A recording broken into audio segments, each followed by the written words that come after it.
Turning now to the world of butlers. You know the Seinfeld joke, the one about naming your kid Jeeves? If you name baby Jeeves, you've pretty much mapped out his future. So this next story is for everyone named Jeeves, or anyone who's ever fancied the downstairs life. This is about how the demand for butlers has shot up in developing nations. And as Russell Newlove reports, many want the traditional British variety. Being British is an advantage in the international labour market.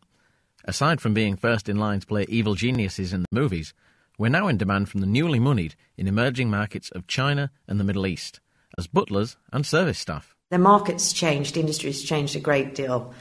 The idea, the sort of the Downton Abbey upstairs, downstairs, Mr. Cotton, he doesn't necessarily exist anymore. Sarah Vesti Ramani is the director of the Bespoke Bureau, a butler training academy in London. She says around 80% of Bespoke Bureau's butlers are sent abroad. The aesthetic of a British butler is a big draw for clients. The etiquette and the tradition that comes with a British-trained butler is quite unique. And although, of course, you can get butlers that are trained elsewhere, they're not quite the same. Back in the days of Downton Abbey, there were around 30,000 British butlers. As the aristocracy dwindled, so too did the number of service staff. By the 1980s, there were only around 100 working butlers in Britain. Now, thanks to those booming emerging markets, there are between 5,000 and 10,000. Demand is so high, it's currently outstripping supply. Back at the Bespoke Bureau, head trainer Robin Stewart is taking a class through table service. That is, the correct way to lay out cutlery and wine glasses, how to serve drinks, and how to open a champagne bottle.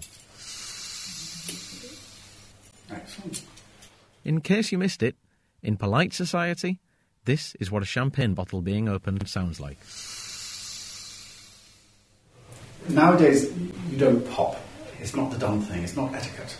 You have a little hiss, and the gentle hiss of the anticipation of the bubbles coming through and into the glass allows you to be excited about the glass of wine. The Bespoke Bureau doesn't just teach butlers to be butlers.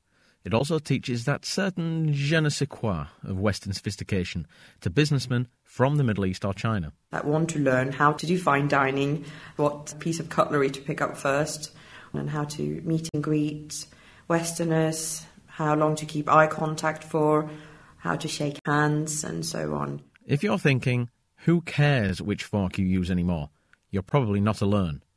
In any case, this new demand from the nouveau riche translates into jobs for the not-so-riche. Good jobs. Ramani says a British-trained butler is looking at a starting salary of about 100 grand.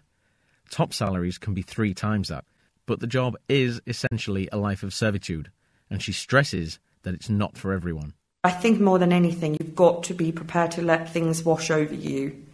If you're sort of sensitive in terms of, for example, how people speak to you, this perhaps is not the industry for you to be in.